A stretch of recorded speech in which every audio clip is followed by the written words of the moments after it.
Hi ಸ್ನೇಹಿತರೆ, ನಮಸ್ಕಾರ. ತಮಗೆಲ್ಲರಿಗೂ ರುದ್ರೇಶ್ ರೆಡ್ಡಿ ಯೂಟ್ಯೂಬ್ ಚಾನಲ್ಗೆ ಸ್ವಾಗತ, ಸುಸ್ವಾಗತ. ಇವತ್ತಿನ ಈ ಒಂದು ಎಪಿಸೋಡಲ್ಲಿ 2016ರಲ್ಲಿ ನಡೆದಿರ್ತಕ್ಕಂಥ ಗ್ರೂಪ್ ಸಿ ಪರೀಕ್ಷೆಯ ಪ್ರಮುಖವಾಗಿ ಸಾಮಾನ್ಯ ಕನ್ನಡ ಪ್ರಶ್ನೆ ಪತ್ರಿಕೆಯಲ್ಲಿ ಕೇಳಿರ್ತಕ್ಕಂಥ ಪ್ರಶ್ನೆಗಳನ್ನು ನೋಡ್ತಾ ಹೋಗೋಣ. ನೀವೇನಾದರೂ ನಮ್ಮ ಚಾನಲ್ಗೆ ಹೊಸಬರಾಗಿದ್ದರೆ ಸಬ್ಸ್ಕ್ರೈಬ್ ಮಾಡ್ಕೊಳ್ಳಿ, ಹಾಗೆ ಬೆಲ್ ಐಕನ್ ಮೇಲೆ ಕ್ಲಿಕ್ ಮಾಡಿ. ಸೊ ಮೊದಲೇ ಪ್ರಶ್ನೆ 2016ರಲ್ಲಿ ಕೇಳಿರ್ತಕ್ಕಂಥದ್ದು, ಕುಸುಮ ಬಾಲೆ ಈ ಕಾದಂಬರಿಯ ಕರ್ತೃ ಯಾರಂತ ಕೇಳಿದ್ರು. ಸರಿಯಾಗಿರ್ತಕ್ಕಂಥ ಉತ್ತರ ದೇವನೂರು ಮಹಾದೇವ್. ಓಕೆ, ಕುಸುಮ ಬಾಲೆಯನ್ನು ಬರೆದಿರೋದು ದೇವನೂರು ಮಹಾದೇವ್ ಅವರಾಗಿದ್ದಾರೆ. ನೆಕ್ಸ್ಟ್, ಕನ್ನಡದ ಮೊದಲ ಗದ್ಯ ಕೃತಿ ಯಾವುದಂತ ಕೇಳಿದ್ರು. ಇದು ಕೇವಲ 2016ರ ಗ್ರೂಪ್ ಸಿ ಅಲ್ಲ, ಹಲವಾರು ಪರೀಕ್ಷೆಯಲ್ಲಿ ರಿಪೀಟೆಡ್ ಆಗಿ ಕೇಳ್ತಕ್ಕಂಥ ಪ್ರಶ್ನೆಯಾಗಿದೆ. ಸೊ ಇದನ್ನು ನೀವು ನೆನ್ಪಿಟ್ಕೋಬೇಕು. ಕನ್ನಡದ ಮೊದಲ ಗದ್ಯ ಕೃತಿ Vaddaradhane, very very important. Next, ಭೂಜಾತೆ ಎಂದರೆ ಯಾರು? ಸೊ ಸಮಾನಾರ್ಥಕ ಪದ ಕೇಳಿದ್ರು, ಭೂಜಾತೆ ಅಂತ ಯಾರಿಗೆ ಕರೀತಾರ ಅಂತ ಹೇಳಿ. ಸೊ ಆಪ್ಷನ್ ಏನು ಕೊಟ್ಟಿದ್ರು? ಸೀತೆ, ಸುಮಿತ್ರೆ, ಮಂತರೆ, ಈ ರೀತಿಯಾಗಿ ಕೊಟ್ಟಿದ್ರು. ಭೂಜಾತೆ ಅಂದರೆ ಸೀತಾಮಾತೆ. ಓಕೆ, ಭೂಮಿಯಲ್ಲಿ ಹುಟ್ಟಿರೋಳನ್ನ ಭೂಜಾತೆ ಅಂತ ಕರೀತಾರ. ಭೂಮಿಯಿಂದ ಜನಿಸಿರೋರು ಯಾರು? ಸೀತೆ. ಸರಿನಾ? ಸೊ ಭೂಜಾತೆ ಅಂದರೆ ಸೀತೆ. ನೆಕ್ಸ್ಟ್, ಹೃದಯ ಶಾರದೆ ಎಂದರೆ ಯಾವ ಅಲಂಕಾರ? ಹೃದಯ ಶಾರದೆ ಅಂದರೆ ರೂಪಕ ಅಲಂಕಾರ. ಸೊ ಆಪ್ಷನಲ್ಲಿ ಅವರು ಉಪಮಾ ಅಲಂಕಾರ ಕೊಟ್ಟಿದ್ರು. ಉಪಮಾ ಅಲಂಕಾರ ಅಂತ ನೋಡಬೇಕಾದ್ರೆ ಅಲ್ಲಿ ಅಂತೆ ಅಂತಕ್ಕಂಥ ವಾಚಕ ಪದ ಕಂಡುಬರಬೇಕು. ಸೊ ಇಲ್ಲಿ ಅದು ಯಾವುದೇ ರೀತಿಯಾಗಿರ್ತಕ್ಕಂಥದ್ದು ಕಂಡುಬರ್ತಾ ಇಲ್ಲ. ಸೊ ಉಪಮಾ ಅಂತ ಹೇಳೋಕ್ಕಾಗಲ್ಲ. ಹಾಗೆ ದೃಷ್ಟಾಂತ ಅಂತ ಕೂಡ ಕೊಟ್ಟಿದ್ರು. ದೃಷ್ಟಾಂತ ಅಲಂಕಾರ ಅಂದರೆ ಹೆಂಗಿರುತ್ತೆ ಅಂತ ಹೇಳಿದೆ ನಾನು, ಗಾದೆ ಮಾತುಗಳ ಥರ ಅಥವಾ ಬಿಂಬ ಪ್ರತಿಬಿಂಬದ ಥರ ಇರ್ತದ ಅಂತ ಹೇಳಿದೆ. ಇಲ್ಲಿ ಅದೇ ರೀತಿಯಾಗಿ ಯಾವುದೇ ರೀತಿಯ ಅಂಶಗಳು ನಮಗೆ ಕಾಣ್ತಾ ಇಲ್ಲ ಹೃದಯ ಶಾರದೆಯಲ್ಲಿ. ಹಾಗೆ ಶ್ಲೇಷ ಅಲಂಕಾರ ಅಂತ ಕೊಟ್ಟಿದ್ದಾರೆ. ಶ್ಲೇಷ ಅಲಂಕಾರ ಅಂದರೆ ಏನಾಗಿರಬೇಕು? ಅತಿಯಾದ ವರ್ಣನೆ, ಎಕ್ಸಾಗರೇಷನ್ ಮಾಡ್ತಾ ಇರಬೇಕು, ಹೊಗಳಿಕೆಯನ್ನು ನೋಡ್ತಾ ಇರಬೇಕು. ಅದು ಕೂಡ ಇಲ್ಲಿ ಕಾಣ್ತಾ ಇಲ್ಲ. ಉಳಿದಿರೋ ಆಪ್ಷನ್ ರೂಪಕ ಅಲಂಕಾರ. ರೂಪಕ ಅಂದ್ರೆ ಏನು? ಎರಡೂ ಒಂದೇ, ಅಭೇದ ಅಂತಕ್ಕಂಥ ಭಾವನೆಯನ್ನು ತೋರ್ತಾ ಇದ್ರೆ ಅದನ್ನು ನಾವು ರೂಪಕ ಅಲಂಕಾರ ಅಂತೇಳಿ ಕರಿತೀವಿ. ಇಲ್ಲಿ ಹೃದಯ ಶಾರದೆ ಅನ್ನೋದು ರೂಪಕ ಅಲಂಕಾರಕ್ಕೆ ಇರುವ ಉದಾಹರಣೆ. ನೆಕ್ಸ್ಟ್, ಸಿರಿಸಂಪಿಗೆ ಈ ನಾಟಕದ ಕರ್ತೃ ಯಾರಂತ ಕೇಳಿದಾರ. ಸೊ ನಾಟಕಗಳ ಬಗ್ಗೆ, ಕವನ ಸಂಕಲನಗಳ ಬಗ್ಗೆ, ಕಾದಂಬರಿಗಳ ಬಗ್ಗೆ ಕನ್ನಡ ಸಾಹಿತ್ಯ ಅಂತ ಕನ್ಸಿಡರ್ ಮಾಡಿದಾಗ ಇಂಪಾರ್ಟೆಂಟ್ ಆಗ್ತದೆ. ಅದಕ್ಕೋಸ್ಕರ ಕಂಪ್ಲೀಟ್ ಕನ್ನಡ ಸಾಹಿತ್ಯ ವಿಡಿಯೋನ ರೆಡಿ ಮಾಡ್ತಾ ಇದ್ದೀನಿ. ಆದಷ್ಟು ಬೇಗ ಯೂಟ್ಯೂಬ್ ಚಾನಲ್ಗೆ ಅಪ್ಲೋಡ್ ಕೂಡ ಮಾಡ್ತೀನಿ. ನಿಮ್ಮೆಲ್ಲರ ಸಹಕಾರ ಇರಲಿ ಅದರ ಮೇಲೆ, ಸರಿನಾ? ಸದ್ಯಕ್ಕೆ ಈ ಸಿರಿಸಂಪಿಗೆ ನಾಟಕವನ್ನು ಬರೆಯತಕ್ಕಂಥವ್ರು ಚಂದ್ರಶೇಖರ್ ಕಂಬಾರ ಅವರು. ವೆರಿ ಇಂಪಾರ್ಟೆಂಟ್, ಕೇಳಬಹುದು ಈ ಪ್ರಶ್ನೆಯನ್ನು, ನೆನಪಿಟ್ಕೊಳ್ಳಿ. ಚಂದ್ರಶೇಖರ್ ಕಂಬಾರ ಅವರು ಸಿರಿಸಂಪಿಗೆ ನಾಟಕವನ್ನು ಬರೆದಿದ್ದಾರೆ. ನೆಕ್ಸ್ಟ್ ಪ್ರಶ್ನೆ, ವಚನ ಪದದ ಅರ್ಥ ಏನು ಅಂತ ಕೇಳಿದಾರ. ವಚನ ಪದದ ಅರ್ಥ ಮಾತು. ಸೊ ನೆನಪಿಟ್ಕೊಳ್ಳಿ ಇದನ್ನು ಕೂಡ. ನೆಕ್ಸ್ಟ್ ಪ್ರಶ್ನೆ, ಸಂಧಿಗಳ ಬಗ್ಗೆ ಏನಂತ ಕೇಳಿದ್ದಾರೆ. ಬೆಟ್ಟ ಪ್ಲಸ್ ತಾವರೆ ಯಾವ ಸಂಧಿ ಆಗ್ತದ ಅಂತ ಕೇಳಿದಾರ. ಬೆಟ್ಟ ಪ್ಲಸ್ ತಾವರೆ ಆದೇಶ ಸಂಧಿ ಆಗ್ತದ. ಯಾಕಂದ್ರೆ ಬೆಟ್ಟ ಅನ್ನೋದು ಪೂರ್ವ ಪದ, ತಾವರೆ ಅನ್ನೋದು ಉತ್ತರ ಪದ. ಬೆಟ್ಟ ಪ್ಲಸ್ ತಾವರೆ ಎರಡೂ ಸೇರಿದಾಗ ಬೆಟ್ಟ ತಾವರೆ. ಅಲ್ಲೇನಾಗ್ತದ? ಉತ್ತರ ಪದದಲ್ಲಿರ್ತಕ್ಕಂಥ ತಕಾರ ಸಂಧಿ ಆದಾಗ ದಕಾರ ಆಗಿ ಬದಲಾಗ್ತದೆ. ನಮಗೆ ನಿಯಮ ಗೊತ್ತು, ಕ ತ ಪಗಳಿಗೆ ಗ ದ ಬ ಆಗಿ ಬದಲಾಗ್ತದೆ ಅಂತೇಳಿ. ಸೊ ಇಲ್ಲಿ ತ ಇರೋದು ದ ಆಗಿ ಬದಲಾಗಿದೆ. ಅದಕ್ಕೋಸ್ಕರ ಇದನ್ನು ನಾವು ಆದೇಶ ಸಂಧಿ ಅಂತ ಹೇಳ್ತೀವಿ. ಸಂಧಿಗಳ ಬಗ್ಗೆ ನಿಮಗೇನಾದರೂ ಸ್ವಲ್ಪ ಕನ್ಫ್ಯೂಷನ್ಸ್ ಇದ್ರೆ ಡೋಂಟ್ ವರಿ, ಕಂಪ್ಲೀಟ್ ಕನ್ನಡ ವ್ಯಾಕರಣ ವಿಡಿಯೋ ನನ್ನ ಯೂಟ್ಯೂಬ್ ಚಾನಲ್ ಅದ, ನೋಡಿ. ನಿಮಗೆ ಕಂಪ್ಲೀಟ್ ಆಗಿರ್ತಕ್ಕಂಥ ಮಾಹಿತಿ ಅಥವಾ ಕ್ಲಿಯರ್ ಕಟ್ ಐಡಿಯಾ ಸಿಗ್ತದೆ. ನೆಕ್ಸ್ಟ್, ಮತ್ತೊಂದು ಸಮಾನಾರ್ಥಕ ಪ್ರಶ್ನೆ ಬಂದಿತ್ತು, ದಟ್ ಈಸ್ ಖಗ. ಈ ಪದದ ಅರ್ಥವನ್ನು ಕೇಳಿದ್ರು. ಖಗ ಪದದ ಅರ್ಥ ಪಕ್ಷಿ. ಓಕೆ, ಪಕ್ಷಿ ಅಥವಾ ಆಕಾಶದಲ್ಲಿ ಸಂಚರಿಸುವ ಅನ್ನೋ ಅರ್ಥವನ್ನು ಇದು ನೀಡ್ತದೆ.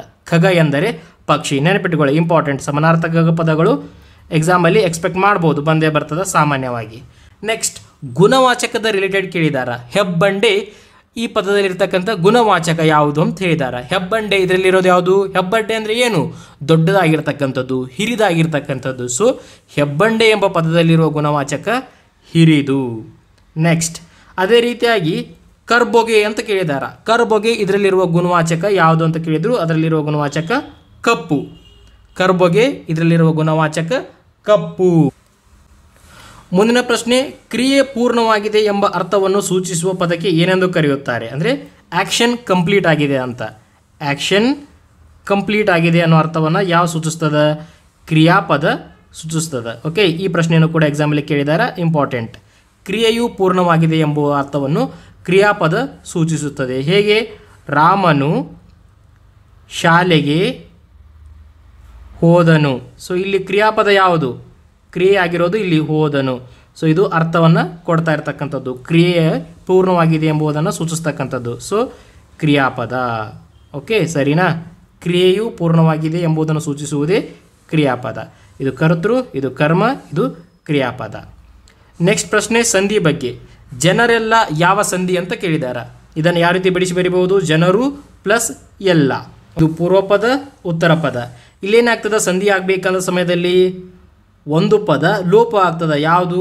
ಪೂರ್ವ ಪದದಲ್ಲಿರ್ತಕ್ಕಂಥ ಒಂದು ಅಕ್ಷರ ಲೋಪ ಆಗ್ತದ. ಇಲ್ಲೇನಾಗ್ತಾ ಇದೆ ನೋಡಿ, ಜನರು ಉ ಅಂತಕ್ಕಂಥದ್ದು ಲೋಪವಾಗ್ತದ. ಸಂಧಿ ಆದಂಥ ಸಮಯದಲ್ಲಿ ನಮಗೆ ಜನರು ಪ್ಲಸ್ ಎಲ್ಲ ಸೇರಿ ಜನರೆಲ್ಲ ಈ ಎ ಮಾತ್ರ ಸಿಗ್ತಾ ಇದೆ. ಈ ಉ ಬಿಟ್ಟು ಹೋಗ್ತಾ ಇದೆ. ಸೊ ಜನರೆಲ್ಲ ಎಂಬುದು ಲೋಪ ಸಂಧಿಗೆ ಉದಾಹರಣೆ. ಸೊ ನೆನಪಿಟ್ಟುಕೊಳ್ಳಿ, ಜನರೆಲ್ಲ ಕೇಳಬಹುದು. ನೆಕ್ಸ್ಟ್ ಪ್ರಶ್ನೆ ತತ್ಸಮ ತದ್ಭವಕ್ಕೆ ಸಂಬಂಧಪಟ್ಟಿರ್ತಕ್ಕಂಥದ್ದು. ಅಮರ್ದು ಈ ಪದದ ತದ್ಭವ ರೂಪವನ್ನು ಕೇಳಿದ್ರು ಅಮೃತ. ಓಕೆ, ಅಮೃತ ಅಮರ್ದು ನೆನಪಿಟ್ಟುಕೊಳ್ಳಿ, ಕೇಳಬಹುದು ಈ ಪ್ರಶ್ನೆಯನ್ನು ಕೂಡ. ತತ್ಸಮ ತದ್ಭವದಲ್ಲಿ ಅಮರ್ದು. ಸರಿನಾ? ನೆಕ್ಸ್ಟ್ ಪ್ರಶ್ನೆ ಮೃಗ ಪದದ ತದ್ಭವ ರೂಪ ಏನು? ಓಕೆ, ಈ 2016ರ ಒಂದು ಗ್ರೂಪ್ ಸಿ ಪರೀಕ್ಷೆಯಲ್ಲಿ ಜಾಸ್ತಿ ನಮಗೆ ಸಮಾನಾರ್ಥಕ ಪದಗಳು ಹಾಗೆ ಈ ತತ್ಸಮ ತದ್ಭವಗಳಿಗೆ ಸಂಬಂಧಪಟ್ಟಿರ್ತಕ್ಕಂಥ ಪ್ರಶ್ನೆಗಳನ್ನು ಕೇಳಿದ್ದಾರೆ. ಸರಿನಾ? ಸೊ ಮೃಗ ಪದದ ತದ್ಭವ ರೂಪ ಮಿಗ. ನೆನ್ಪಿಟ್ಕೊಳ್ಳಿ, ಮೃಗ ಮಿಗ. ಮೇಲ್ಗಡೆ ಯಾವ್ದು ನೋಡಿದ್ದೀವಿ? ಅಮೃತ ಅಮರ್ದು ಅಂತ ನೋಡಿದ್ವಿ. ಹಾಗೆ ಇಲ್ಲಿ ಮೃಗ ಮಿಗ. ನೆಕ್ಸ್ಟ್ ಮತ್ತೊಂದು ಅದೇ ಒಂದು ಜಾತಿಯದು ಪರ್ವ ಪದದ ತದ್ಭವ ರೂಪವನ್ನು ಕೇಳಿದ್ದಾರೆ. ಪರ್ವ ಪದದ ತದ್ಭವ ರೂಪ ಹಬ್ಬ. ಇಂಪಾರ್ಟೆಂಟ್, ನೆನ್ಪಿಟ್ಕೊಳ್ಳಿ. ಓಕೆ, ಪರ್ವ ಹಬ್ಬ. ನೆಕ್ಸ್ಟ್ ಮತ್ತೊಂದು ಸಂಧಿಗೆ ಸಂಬಂಧಪಟ್ಟಿರ್ತಕ್ಕಂಥದ್ದು 16ನೇ ಪ್ರಶ್ನೆ. ಕರಗದಿದ್ದರೆ ಬಿಡಿಸಿ ಬರೆಯಿರಿ. ಇದನ್ನು ಹೇಗೆ ಬಿಡಿಸಿ ಬರೀಬೇಕು? ಕರಗದೆ ಪ್ಲಸ್ ಇದ್ದರೆ ಎರಡು ಸೇರಿ ಏನಾಗ್ತದ? ಕರಗದಿದ್ದರೆ ಆಗ್ತದ. ಸೊ ಅವರು ಬೇರೆ ರೀತಿ ಆಪ್ಷನ್ಗಳನ್ನು ಕೊಟ್ಟಿದ್ರು. ಫಾರ್ ಎಕ್ಸಾಂಪಲ್ ಕರಗಿ ಪ್ಲಸ್ ಇದ್ದರೆ. ಓಕೆ, ನೆಕ್ಸ್ಟ್ ಕರಗು ಪ್ಲಸ್ ಇದ್ದರೆ. ಈ ರೀತಿ ಬೇರೆ ಬೇರೆ ಕೊಟ್ಟಿದ್ರು. ಬಟ್ ಸರಿಯಾಗಿರ್ತಕ್ಕಂಥ ಉತ್ತರ ಏನಾಗಿರ್ತದೆ ಅಂದರೆ ಕರಗದೆ ಪ್ಲಸ್ ಇದ್ದರೆ ಅಂತ ಆಗ್ತದೆ. ಸರಿನಾ? ನೆಕ್ಸ್ಟ್ ಪ್ರಶ್ನೆ ವಿದ್ಯುತ್ ಶಕ್ತಿ. ಇದನ್ನು ಬಿಡಿಸಿ ಬರೆಯ ಅಂತ ಹೇಳಿದ್ದಾರೆ. ಸೊ ಇದರಲ್ಲಿ ಎರಡನ್ನು ಅರ್ಥ ಮಾಡ್ಕೋಬೇಕು. ಒಂದು ವಿದ್ಯುತ್ ಪ್ಲಸ್ ಶಕ್ತಿ ಅಂತ ಬಿಡಿಸಿ ಬರೀತಾಗ ಅದು ವಿದ್ಯುತ್ ಶಕ್ತಿ ಅಂತ ಟೋಟಲ್ ಆಗಿ ಆಗ್ತದೆ. ಇದರ ಜೊತೆಗೆ ಇನ್ನೊಂದು ಪ್ರಶ್ನೆಯನ್ನು ಕೂಡ ಎಕ್ಸ್ಪೆಕ್ಟ್ ಮಾಡ್ಬೋದು. ಸರಿಯಾದ ರೂಪ ಬರೀರಿ ಅಂತ ಕೇಳ್ತಾರೆ ವಿದ್ಯುತ್ ಶಕ್ತಿದು. ಸೊ ನೆನಪಿಟ್ಕೊಳ್ಳಿ, ವಿ ದ್ಯು ಶಕ್ತಿ. ಸೊ ಈ ರೀತಿಯಾಗಿ ನೀವು ಇದನ್ನು ಬರಿಬೇಕು. ಸೊ ಎಕ್ಸಾಮಲ್ಲಿ ಕನ್ಫ್ಯೂಷನ್ ಮಾಡ್ಕೋಬಾರ್ದು. ಯಾವ ರೀತಿ ಪದಗಳ ಅಕ್ಷರಗಳ ಬಳಕೆಯಾಗಿದೆ ಅಂತ ನೆನಪಿಟ್ಕೊಳ್ಳಿ. ಒಂದೆರಡು ಸರ್ತಿ ಬರೀರಿ, ಈಸಿ ಆಗ್ತದೆ. ನೆಕ್ಸ್ಟ್ ಸದ್ಭಾವನೆ. ಬಿಡಿಸಿ ಬರೆಯಿರಿ. ಸತ್ ಪ್ಲಸ್ ಭಾವನೆ ಸದ್ಭಾವನೆ. ಓಕೆ, ಸತ್ ಪ್ಲಸ್ ಭಾವನೆ ಸದ್ಭಾವನೆ. ನೆಕ್ಸ್ಟ್ ಧುರ ಪದದ ಅರ್ಥವನ್ನು ಕೇಳಿದ್ದಾರೆ. ಇದು ಕೂಡ ಸಿನಾನಿಮ್ ಅಗೇನ್. ಧುರ ಪದದ ಅರ್ಥ ಯುದ್ಧ. ನೆನಪಿಟ್ಕೊಳ್ಳಿ, ಧುರ ಎಂದರೆ ಯುದ್ಧ ಎಂದರ್ಥ. ಸರಿನಾ? ನೆಕ್ಸ್ಟ್ ಮತ್ತೊಂದು ಸಮಾನಾರ್ಥಕ ಪದ 20ನೇ ಪ್ರಶ್ನೆ. ತೃಣ ಪದದ ಅರ್ಥವೇನು? ತೃಣ ಎಂದರೆ ಹುಲ್ಲು ಎಂದರ್ಥ. ಸೊ ನೆನಪಿಟ್ಕೊಳ್ಳಿ, ತೃಣ ಎಂದರೆ ಹುಲ್ಲು ಎಂದರ್ಥ. ಹಾಗೆ 21ನೇ ಪ್ರಶ್ನೆ ಪಥ ಪದದ ಅರ್ಥವನ್ನು ಕೇಳಿದ್ದಾರೆ. ಯಾವುದ್ರದ್ದು? ಪಥ. ಪಥ ಅಂತಂದರೆ ಮಾರ್ಗ, ದಾರಿ. ನಾವು ರೋಡ್ ಅಂತ ಕರಿತೀವಲ್ಲ, ಅದು ರೋಡ್ ಅಥವಾ ರೂಟ್ ಕೂಡ ಅನ್ಬೋದು ನೀವು ಇಂಗ್ಲೀಷಲ್ಲಿ. ಸರಿನಾ? ಮಾರ್ಗ, ದಾರಿ, ಪಥ ಪದದ ಅರ್ಥ ಆಗಿರ್ತಕ್ಕಂಥದ್ದು. ನೆಕ್ಸ್ಟ್ ಕನ್ನಡದ ರತ್ನತ್ರಯರು ಯಾರಂತ ಕೂಡ ಪ್ರಶ್ನೆ ಬಂದಿದೆ. 21ನೇ ಪ್ರಶ್ನೆ ಇಂಪಾರ್ಟೆಂಟ್. ಕನ್ನಡದ ರತ್ನತ್ರಯರು 3 ಜನ ಇದ್ದಾರೆ. ಯಾರ್ಯಾರು ಹೇಳಿ? ಪಂಪ, ಪೊನ್ನ, ರನ್ನ. ರನ್ನ ಬರೆದಿರ್ತಕ್ಕಂಥ ಇಂಪಾರ್ಟೆಂಟ್ ಕೃತಿ ಯಾವುದು? ಸಾಹಸ ಭೀಮ ವಿಜಯಂ. ಪಂಪನಿಗೆ ಇರತಕ್ಕಂಥ ಬಿರುದುಗಳು ಯಾವುದು? ಆದಿಕವಿ. ಸೊ ಮತ್ತೆ ಬೇರೆ ಯಾವ ಹೆಸರಿಂದ ಕರೀತಾರ? ನಾಡೋಜ. ಸರಿನಾ? ಸೊ ಇವು ಇಂಪಾರ್ಟೆಂಟ್ ಹೆಸರುಗಳು ಅಥವಾ ಬಿರುದುಗಳು ಪಂಪನಿಗೆ ಇದಿರ್ತಕ್ಕಂಥದ್ದು. ಸ್ನೇಹಿತರ ಜೊತೆಗೆ ಇನ್ನೊಂದು ಪ್ರಶ್ನೆಯನ್ನು ಕೂಡ ಕೇಳಿದಾರ. ಏನಪ್ಪ ಅಂತ ನೋಡಿದರೆ ಅಂಗ್ರಿ ಪದದ ಅರ್ಥವೇನು ಅಂತ ಕೇಳಿದಾರ. ಅಂಗ್ರಿ. ಅಂಗ್ರಿ ಅಂದರೆ ಪಾದ ಅಥವಾ ಚರಣ. ನೆನ್ಪಿಟ್ಕೊಳ್ಳಿ, ಈ ಪ್ರಶ್ನೆ ಕೂಡ ಗ್ರೂಪ್ ಸಿ 2016ರಲ್ಲಿ ಬಂದಿರತಕ್ಕಂಥದ್ದು. ಇದರ ಜೊತೆಗೆ ಹಳಗನ್ನಡದ ಸಪ್ತಮಿ ವಿಭಕ್ತಿ ಪ್ರತ್ಯಯನ ಎಕ್ಸಾಮಲ್ಲಿ ಕೇಳಿದ್ದಾರೆ. ಹಳಗನ್ನಡದಲ್ಲಿ ಸಪ್ತಮಿ ವಿಭಕ್ತಿ ಪ್ರತ್ಯಯ ಯಾವುದಾಗ್ತದ? Very important. ವಿಭಕ್ತಿ ಪ್ರತ್ಯಯಗಳು ಅಂತ ಬಂದಾಗ ಪ್ರಥಮ, ಅವು, ದ್ವಿತೀಯ, ಅನ್ನೋ, ತೃತೀಯ, ಇಂದ. ಸೊ ಹೊಸಗನ್ನಡದ ಹಳೆಗನ್ನಡದ ಅಂತ ಎರಡು ಬರ್ತದೆ. ಎಕ್ಸಾಮಲ್ಲಿ ಯಾವ್ದು ಕೇಳಿದಾರೆ ನಮ್ಗೆ ಇವಾಗ ಸದ್ಯಕ್ಕೆ?